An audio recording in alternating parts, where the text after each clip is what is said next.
Hubo una época donde los camiones no se diseñaban para impresionar en una vitrina, ni para llenar el tablero de pantallas. Se construían para sobrevivir, para atravesar barro, nieve, caminos destruidos y seguir funcionando aunque el mundo alrededor pareciera derrumbarse. Y dentro de esa generación de gigantes soviéticos, hubo uno que terminó convirtiéndose en una auténtica leyenda del trabajo pesado, el SIL-157. Y lo que estás viendo aquí no es simplemente un camión viejo, es una de las máquinas todoterreno más resistentes que se hayan fabricado jamás. El SIL-157 apareció oficialmente en 1958 en la planta SIL de Moscú, pero su historia realmente empezó antes. Venía de la evolución del viejo SIS-151, un vehículo militar robusto que ya tenía fama de aguantar castigo, aunque presentaba un problema importante.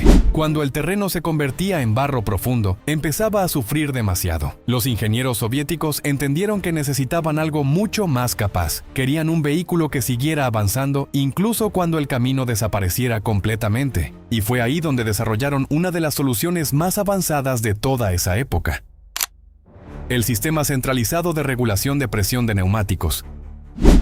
Hoy parece algo normal en vehículos militares modernos, pero imagina lo que significaba eso a finales de los años 50.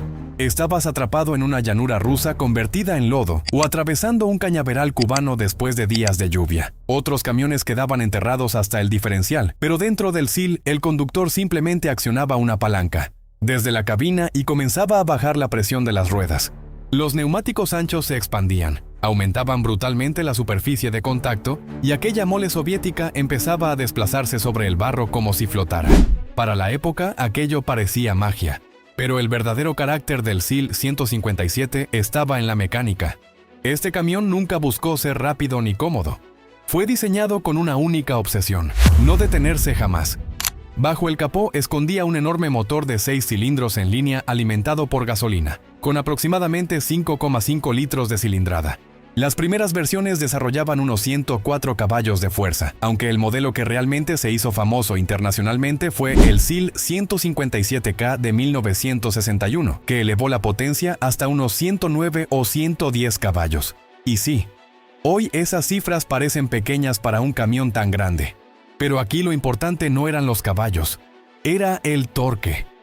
Ese motor entregaba alrededor de 34 o 35 kilómetros de empuje a bajas revoluciones, y eso era exactamente lo que necesitaba un vehículo pensado para mover toneladas en caminos imposibles. La transmisión manual de 5 velocidades trabajaba junto a una caja reductora de 2 relaciones y sus 3 ejes motrices 6x6. Cuando activabas la reductora, el SIL dejaba de sentirse como un camión normal y se convertía en algo mucho más cercano a un tractor militar gigante. No importaba si había barro, piedras, pendientes o agua, el camión seguía avanzando con una fuerza casi absurda. Claro, todo eso tenía un precio. El consumo oficial rondaba los 42 litros cada 100 kilómetros. El SIL-157 tragaba combustible como si no existiera mañana y apenas alcanzaba unos 65 kilómetros completamente cargado.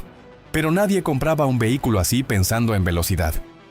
Lo importante era que podía atravesar vados de hasta 85 centímetros de profundidad, superar obstáculos enormes gracias a sus más de 30 centímetros de despeje al suelo y mantener tracción donde prácticamente ningún otro vehículo podía hacerlo. En el SIL el tiempo no se medía en kilómetros por hora, se medía en metros conquistados. Y manejarlo tampoco era tarea sencilla. La dirección no tenía asistencia hidráulica. Girar el volante era un ejercicio físico de verdad. Cada maniobra exigía brazos fuertes y mucha concentración. Si una rueda caía violentamente en un agujero y el conductor no sujetaba bien el volante, el aro podía devolver un golpe tan fuerte que llegaba a lastimar muñecas y dedos. Era una máquina que imponía respeto desde el primer minuto. La cabina era extremadamente simple. 3 plazas, metal desnudo por todos lados y el calor del motor entrando constantemente por el túnel de transmisión. No había aislamiento acústico, ni comodidad, ni detalles lujosos, solo relojes básicos para controlar presión de aire, temperatura y funcionamiento general. Pero justamente por eso, muchos conductores terminaban desarrollando una relación casi personal con el camión. Sabían que si hacían el mantenimiento correctamente, el SIL podía durar décadas trabajando bajo castigo extremo. Y el mantenimiento era prácticamente una religión. Revisiones diarias, engrase constante, limpieza después de atravesar barro o agua y cambios frecuentes de aceite cuando trabajaba en ambientes polvorientos. Descuidarlo era condenarlo. Cuidarlo significaba tener un vehículo capaz de sobrevivir donde otros morían rápidamente. Ahora bien, si existe un país donde el SEAL 157 alcanzó un nivel casi mítico, ese país fue Cuba. Originalmente llegó como parte de acuerdos militares soviéticos. Su función inicial era mover equipos pesados, sistemas de defensa y material estratégico. Pero la realidad cubana era diferente. Lo que hacía falta no era solo capacidad militar. Hacía falta mantener viva la economía agrícola. Y ahí entró la caña de azúcar. Durante los años 60, miles de camiones trabajaban en la zafra cubana, y una enorme cantidad de ellos eran SEAL 157 adaptados para el trabajo agrícola pesado. Y aquí ocurrió algo fascinante. Un camión diseñado para posibles conflictos militares europeos terminó convirtiéndose en una herramienta esencial para mover la economía de una isla tropical. Los campos cubanos eran un infierno para cualquier vehículo convencional. Barro profundo, humedad extrema, caminos destruidos y una escasez constante de repuestos originales. Pero el SEAL seguía funcionando. Los mecánicos cubanos comenzaron a improvisar soluciones increíbles. Canibalizaban piezas de otras unidades, fabricaban componentes artesanalmente, adaptaban motores distintos y mantenían vivo el parque de camiones con una creatividad impresionante. En lugares como Sancti Spiritus surgieron talleres donde prácticamente hacían milagros mecánicos. El SEAL 157 dejó de ser simplemente un vehículo soviético, se convirtió en una escuela de ingeniería práctica y supervivencia mecánica. Y entonces surge la pregunta inevitable: ¿por qué sobrevivió tanto tiempo si ya existían modelos más modernos? Porque estaba perfectamente equilibrado. El Gas 66 era más moderno y rápido, pero mucho más pequeño y limitado en carga.